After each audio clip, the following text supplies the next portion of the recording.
ठोकरें खाकर भी न संभले तो मुसाफिर का नसीब, वरना पत्थरों ने तो अपना फर्ज निभा ही दिया। जय हिंद, राम राम, राधे राधे। आशा करता हूँ आप सब बहुत अच्छे होंगे। ये कहावत मैं क्यों कह रहा हूँ? कहावत इसलिए कह रहा हूँ कि 60,244 पुलिस भर्ती है, इसमें बहुत सारी अभ्यर्थियों के मैसेज बार बार एक चीज़ को ही लेके आ रहे हैं, कट ऑफ, कट ऑफ और कट ऑफ। सबसे पहले तो मैं आपको बताऊं, अपने दिमाग से ये सारी चीज़ें निकाल के अपनी स्टडी पे फोकस करो। जिस अगले एग्जाम की आप तैयारी कर रहे हो उसकी तैयारी करो, और मैंने कट ऑफ एक बार आपको बता दी है। अगर उसके हिसाब से आपको लग रहा है कि आपके नंबर हैं तो आप फिजिकल की तैयारी भी साथ साथ में करते रहो। दूसरी सबसे महत्वपूर्ण बात मैं आपको बता दूं, अगर आप फिजिकल की तैयारी कर लोगे, अगर आप रनिंग कर लोगे तो इससे आपका कोई नुकसान होने वाला नहीं है। अगर आपको अप्रोक्स अपने नंबर लग रहे हैं उस कट ऑफ के आसपास में, तो आपको जरूर तैयारी करनी चाहिए। तो आज मैं पूरा डिटेल आपको एक इसमें बताने वाला हूँ, और ये फाइनल आंसर की बाद मैंने कोई वीडियो नहीं बनाई थी, तो उसका क्या इफेक्ट पड़ेगा इस पे। और मैं लेट वीडियो क्यों लाता हूँ, उसका एक कारण है कि मैं देखता हूँ कि सारे लोग क्या डिस्कस कर रहे हैं, क्या बता रहे हैं, और मुझे लगता है कि ये सारी चीजें नहीं बताई गई है, फिर वो चीजें ऐड करने के लिए मुझे वीडियो लानी पड़ती है। वरना मुझे लगता है कि किसी ने इस पे वीडियो बना दिया है या लोगों ने बता दिया है, तो फिर मैं इग्नोर करता हूँ कि वीडियो ना बनाऊं। ठीक है, तो दो तीन फैक्टर पे मैं बात करूंगा। एक तो ये फाइनल आंसर की आने के बाद इस पे क्या इफेक्ट पड़ेगा कट ऑफ पे। दूसरा ये है कि रिजल्ट कब तक आ जाएगा, ये तो सबके ही दिमाग में है, ये मैं बताऊंगा कि रिजल्ट कब तक आ जाएगा। ये तीसरा ये कि जो भी पीसीएस का एग्जाम हो, आरओ के एग्जाम की डेट आ गई है, क्या इससे पुलिस भर्ती की कट ऑफ पे कोई प्रभाव पड़ेगा? पड़ेगा तो क्या पॉजिटिव या निगेटिव, इसका क्या इफेक्ट रहेगा? तीसरा ये कि महिला अभ्यर्थियों के लिए विशेषकर ये वीडियो डेडिकेटेड ही है महिला अभ्यर्थियों के लिए, क्योंकि सबसे ज्यादा जो मैसेज, जो सबसे ज्यादा जो शिकायत है वो महिला अभ्यर्थियों की है, लड़कियों की है। तो मैं कोशिश करूंगा एक आंकड़ा आपके पास सामने रखूं, जिससे आपको ये सारी चीजें जो आपके मन में है, जो भी डाउट है, वो क्लियर हो जाए। सबसे पहले, क्योंकि मैं पहले भी बोल चुका हूं कि महिलाओं के लिए सबसे ज्यादा जो दिक्कत होने वाली है वो फिजिकल में होने वाली है। देखो, जो मैंने शुरू में लाइन बोली थी ना, ठोकरें खाकर भी न संभले तो मुसाफिर का नसीब, वरना पत्थर ने तो अपना फर्ज निभा ही दिया।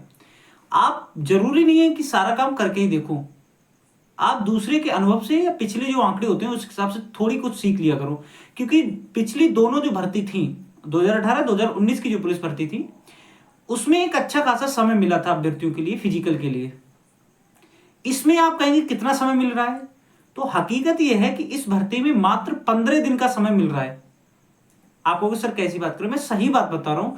इस भर्ती में मात्र 15 दिन का समय मिल रहा है फिजिकल का, और 15 दिन में कोई भी जिसने पहले बिल्कुल रनिंग नहीं की है वो फिजिकल की तैयारी नहीं कर सकता है, या कर सकता है तो फिजिकल क्वालिफाई नहीं कर सकता है। ये दिक्कत कई सारे अभ्यर्थियों को पिछले एग्जाम में हुई थी, क्योंकि मैं ऑफलाइन कोचिंग में हूं तो मुझे पता चलता रहता है कि अभ्यर्थियों ने कहां कहां दिक्कतें की थी।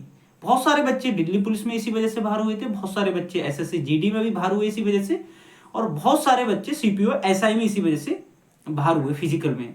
तो जो फिजिकल है ना, ये भी भर्ती प्रोसेस का एक पार्ट है, तो आप इसे इग्नोर नहीं कर सकते कि नहीं फिजिकल का कोई रोल नहीं है। कुछ बच्चे आके कमेंट ये कर देते कि फिजिकल तो कोई भी क्वालिफाई कर लेता है पुलिस का, तो इतना आसान भी नहीं है कि कोई भी जाएगा और पुलिस का फिजिकल क्वालिफाई कर लेगा। ठीक है, तो अब हम टॉपिक पे आते हैं कि इसका फाइनल आंसर क्या है, उसके बाद कट ऑफ पे क्या प्रभाव पड़ेगा। देखो, सबसे पहली बात तो ये कि एक एक शिफ्ट में 7-7 क्वेश्चन तक कैंसिल हैं, तो इससे जाहिर सी बात है कि जो अभ्यर्थियों का स्कोर ठीक जाने वाला था उन्हें इससे नुकसान हुआ है। क्योंकि जिसके 14 क्वेश्चन ठीक बन रहे थे, 14 नंबर जिसके मिल रहे थे 7 के हिसाब से, अब उसे उसकी एक्यूरेसी के हिसाब से अगर नंबर दिए जाएंगे तो इसमें जाहिर सी बात है कि उस अभ्यर्थी का नुकसान हुआ। अब उसको कंप्लीट करने के लिए नॉर्मलाइज किया जाएगा। इसको नॉर्मलाइज होता है, सबसे पहले तो नॉर्मलाइज में ये होता है कि हर शिफ्ट से बराबर अभ्यर्थी लिए जाते हैं। ठीक है, नॉर्मलाइज की प्रक्रिया ये होती है कि हर शिफ्ट से बराबर अभ्यर्थी लिए जाएंगे। अब बराबर अभ्यर्थी लेने के आधार पर पता चलेगा कि किस शिफ्ट में कितना कैसा पेपर था। ठीक है, ये कोई तय नहीं कर सकता, कोई आके ये बोल दे कि इसको स्कोर ज्यादा मिलेगा कम मिलेगा, सबको मिलेगा, लेकिन किसको कितना मिलेगा वो इस हिसाब पे डिपेंड करेगा कि किस शिफ्ट से कितने अभ्यर्थी आ रहे हैं। अगर कम आ रहे हैं तो उससे कम करके दूसरी शिफ्ट से उसमें अभ्यर्थी बढ़ाए जाएंगे, मतलब उसमें दूसरी शिफ्ट में कम किए जाएंगे, उसमें अभ्यर्थी बढ़ाए जाएंगे, तो एक रेशियो में सभी शिफ्टों से अभ्यर्थी लिए जाएंगे।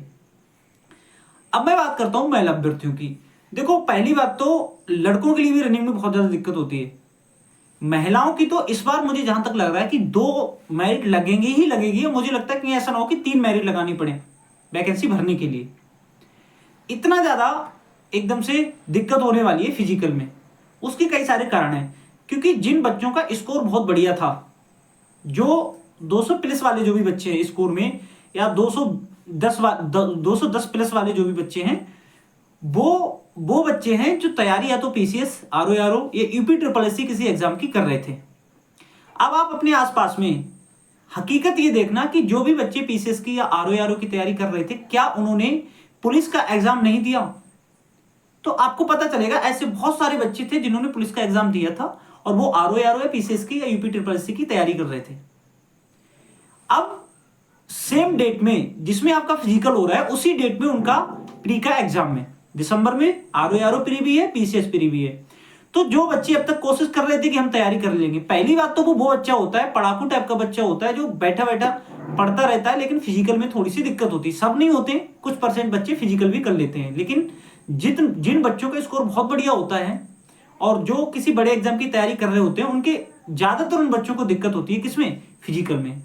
अब वो बच्चे किस पे फोकस करने हैं? अपने प्री एग्जाम पे करने हैं। बहुत सारे मेरे जानने वाले ऐसे मित्र हैं जिन्होंने एग्जाम दिया था और बहुत अच्छे स्कोर था, क्योंकि अच्छे स्कोर उन्हीं का था जिन्होंने पीसीएस की या आरओ की तैयारी की थी या कर रहे थे।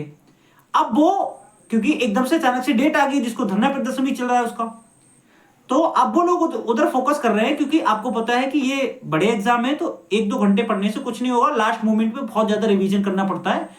ऐसे समझ लो कि आपको 10-10, 12-12, 15-15 घंटे तक बच्चा एक जगह बैठ के इसमें पढ़ता है। तो वो बच्चे, जाहिर सी बात है कि वो ग्राउंड नहीं जा पाएंगे, और वो वैसे भी इसमें फिजिकल पे इतना ध्यान नहीं देंगे, और चले जाएंगे होगा तो ठीक है, क्योंकि उनका अगर प्रोसेस चल रहा है, वरना वो उससे बाहर है फिजिकल से। तो एक तो बहुत बड़ा फैक्टर ये है कि जिससे मेरिट क्या जाएगी, मतलब कम होने वाली है, डाउन मेरिट होने वाली है। दूसरी बात क्या है? दूसरी बात यह है कि जो बच्चों के कैंसिल क्वेश्चन हुए हैं, उन बच्चों के अगर जैसे मान लो किसी का स्कोर 110 क्वेश्चन किसी के ठीक थे, और 110 क्वेश्चन में से उसके 7 क्वेश्चन अगर किसी शिफ्ट में कैंसिल है, जाहिर सी बात है जिस बच्चे के क्वेश्चन 110 सही थे, उसके वो 7 के 7 क्वेश्चन सही होंगे, क्योंकि उसने 7 लगाए होंगे, क्योंकि वो होशियार बच्चा होगा। अब उसके वो 7 क्वेश्चन जो कैंसिल में चले जाएंगे, तो क्वेश्चन बचे 103। अब 103 में से वो 7 में से कितना स्कोर मिलेगा, वो उसकी एक्यूरेसी पे डिपेंड करेगा। अब 100% एक्यूरेसी तो है नहीं, जो उसे सारे के सारे क्वेश्चन सही मिल जाएंगे, तो उस बच्चे का नुकसान हो गया। इसमें फायदा क्या होगा? इसमें उस बच्चे का फायदा हो रहा है जिस बच्चे ने वो क्वेश्चन अटेम्प्ट नहीं किए थे। ठीक, तो एक तो ये कारण हो गया कि जिससे मेरिट कम जाएगी। दूसरा ये कि फिजिकल के लिए आप ये देखो टाइम कितना मिल रहा है। अगर 20 नवंबर तक रिजल्ट आता है, या 20 नवंबर के बाद रिजल्ट आता है, बहुत सारा बच्चे इस उम्मीद में भी बैठा हुआ कि रिजल्ट के आने के बाद वो फिजिकल की तैयारी करेगा, और यही सबसे बड़ी गलती कर रहे हैं बच्चे, और मेनली ये लड़कियां ज्यादा गलती कर रही हैं, यही वाली, कि वो इंतजार कर रही हैं कि बाद रिजल्ट आ जाएगा, उसके बाद वो तैयारी स्टार्ट करेंगे किसकी? फिजिकल की। अब ऐसा संभव ही नहीं कि आप 10-15 दिन में, अगर आपकी पहले से तैयारी नहीं है, तो आप उसकी फिजिकल को क्वालिफाई कर पाओ। तो 10-15 दिन के अंदर फिजिकल को क्वालिफाई करना इतना आसान है नहीं। तो एक मेजर फैक्टर ये भी रहेगा किसका? मेरिट के डाउन जाने का। ठीक है, अब मैं पिछली अगर वैकेंसी की बात करूं, 2018 और 2019 की वैकेंसी, 2018 की जो 41,520 भर्ती थी, उसमें जनरल की जो मेरिट थी वो तो 225 नंबर थी। ध्यान से सुनना, क्योंकि कुछ बच्चे आंकड़े को क्या करते हैं, मतलब जोड़ते हैं एक दूसरे से। जनरल की उसमें जो मेरिट थी वो 225 थी, और 49,568 2019 की भर्ती है, उसमें जो जनरल की मेरिट थी वो 185 थी। अब आप देखो कितना बड़ा गैप है मेरिट में, नंबर में। 185 सेकेंड जो भर्ती आई थी उसकी, और जो फर्स्ट भर्ती आई थी उसकी 225। अब कुछ लोग कह देंगे कि पहली भर्ती की जब 225 है, तो इसकी 225 से कम कैसे आ जाएगी? सबसे पहली बात मैं आपको एक बात समझा दूं कि जो भी मैंने कट ऑफ बताई है, जो भी लोग कट ऑफ बता रहे हैं, वो नॉर्मलाइज स्कोर नहीं बता रहे हैं। अगर किसी बच्चे के 90 क्वेश्चन सही है, मतलब 180 नंबर हैं, तो अब उसे नॉर्मलाइज में कितने नंबर ऐड हो रहे हैं, वो वाली कट ऑफ बनेगी, ना कि आपके वास्तविक स्कोर से कट ऑफ बनेगी। तो 225 2018 वाली भर्ती की जो कट ऑफ 225 आप देख के परेशान हो रहे हो, वो वास्तविक स्कोर नहीं है, वो नॉर्मलाइज स्कोर है। तो अगर आप ये ध्यान दो कि अगर आपके 90 क्वेश्चन ठीक हैं, 180 नंबर बने, अब 180 नंबर बनने के बाद ही आपका वास्तविक स्कोर है। अगर मान लो इसमें 10-15 जो भी स्कोर ऐड होगा नॉर्मलाइज करके, वो आपको मेरिट के अंदर ले जाएगा, तब आपको पता चलेगी ना मेरिट में आप हैं या नहीं है। तो अभी एक खेल ये भी है कि नॉर्मलाइज वाला, और इस भर्ती में तो भयंकर वाला ये हो गया कि कैंसिल क्वेश्चन है, डबल आंसर क्वेश्चन है, तो आप कुछ कह ही नहीं सकते। तो सीधी सादी बात यह है कि अगर आप रनिंग की तैयारी नहीं कर रहे हो और नॉर्मलाइज से आपका स्कोर बढ़ा, आपकी शिफ्ट का स्कोर बढ़ा, या कैंसिल क्वेश्चन का जो भी नंबर है उसके हिसाब से, तो बाद में अगर आपकी फिजिकल की कॉल आती है तो आपको बहुत दिक्कत होगी, क्योंकि आप तैयारी कर ही नहीं पाओगे। क्योंकि 4-5 महीने का टाइम जब मिला था 2018 की भर्ती को, तो लड़कियों की सेकंड मेरिट लगानी पड़ी थी। अब आप देखो 4-5 महीने के बाद रिजल्ट आने के 4-5 महीने का समय उसमें मिला था, और सेकंड मेरिट उसमें लगानी पड़ी थी, और जो 15 दिन के अंदर फिजिकल हो रहा है, तो आप बताओ कैसे करके ये भर्ती मतलब भर पाएगी? लड़कियां पूरी ही नहीं हो पाएंगी। इसके लिए हो सकता है तीसरी भी मेरिट लानी पड़े। ठीक, टोटल जो लड़कियों का फॉर्म है आपको पता है 15 लाख फॉर्म है, 32% उसमें से उपस्थित हुए, 10,20,000 के समथिंग लड़कियों ने इसमें एग्जाम दिया है। ठीक है, अब 10,20,000 लड़कियों ने एग्जाम दिया है 15 लाख में से, तो इसका अगर आप रेशियो मान के चलोगे तो 85 का रेशियो है, एक वैकेंसी पे 85 का रेशियो है। और 85 का जो रेशियो है ये अब तक का सबसे बड़ा रेशियो है। अब तक ये बॉयज में भी ये रेशियो नहीं रहा था 85 वाला। तो ये सारी चीजें देख के एकदम से कंफ्यूज मत हो, क्योंकि फिजिकल का होता है बहुत बड़ा रोल। तो फिर से मैं ये कहना चाहूंगा कि आप बिल्कुल इस बात को लेकर टेंशन में मत रहो। दूसरी बात, अब मैं रिजल्ट की बात करता हूं, तो रिजल्ट में जैसा भर्ती बोर्ड ने कहा है कि वो नवंबर के तीसरे सप्ताह में रिजल्ट दे देगा। लोगों ने कह दिया कि 20 नवंबर के बाद आएगा। तीसरा सप्ताह का मतलब होता है कि 14 से 21 तारीख के बीच में आएगा। अब ऐसा क्यों कहा गया है? देखो, जब आप किसी बड़े एग्जाम की तैयारी करते हैं तो आपको पता है डायमेंशनल क्वेश्चन होते हैं, तो सोचने का प्रोसेस भी आपका डायमेंशनल होना चाहिए। आप केवल स्टेट सोचेंगे तो काम नहीं चलेगा। आपको पता है उत्तर प्रदेश में उपचुनाव हैं, उपचुनाव 13 नवंबर को होने को थे, सरकार ने 13 नवंबर के बाद उन्हें डिले करके 20 नवंबर को कर दिया है। तो मुझे जहां तक समझ में आ रहा है कि आपका रिजल्ट 20 नवंबर से पहले ही आएगा, क्योंकि सरकार वो बात मतलब भेजना चाहेगी, वोटर तक वो मैसेज भेजना चाहेगी कि देखो हमने जो कहा था उसके हिसाब से हमने रिजल्ट दे दिया है। तो मुझे जहां तक लग रहा है कि रिजल्ट आपका 20 नवंबर से पहले आ जाना चाहिए, जिस हिसाब से इलेक्शन है उस हिसाब से मैं आपको बात कर रहा हूं।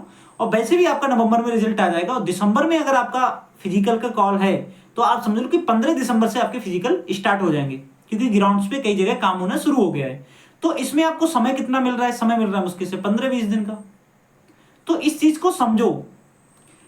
अगर एससी में कोई लड़की है, एससी कैटेगरी की अगर कोई लड़की है और उसके अगर 75 भी क्वेश्चन अगर ठीक है, तो उसे बेशक रनिंग की तैयारी करनी चाहिए मेरे हिसाब से, क्योंकि बहुत बड़ा खेल इसमें नॉर्मलाइज का होगा। और फिजिकल के सरकार को सब पता है, सरकार ने ऐसे नहीं 3 गुना बच्चे बुलाए हैं, अब तक क्यों 2.5 गुना बुलाए थे? क्योंकि उसमें दिक्कत होती थी, वैकेंसी खाली रह जाती थी, कई बार ऐसा हुआ। लेकिन सरकार ने जानबूझ के इस बार क्या कि 3 गुना बच्चे बुलाए हैं। तो 3 गुना बच्चे इसीलिए बुलाए हैं क्योंकि वो दोबारा से मेरिट लगाने के उसमें है ही नहीं, लेकिन फिर भी लड़कियों की मुझे लग रहा है जहां तक कि सेकंड मेरिट लगेगी ही लगेगी।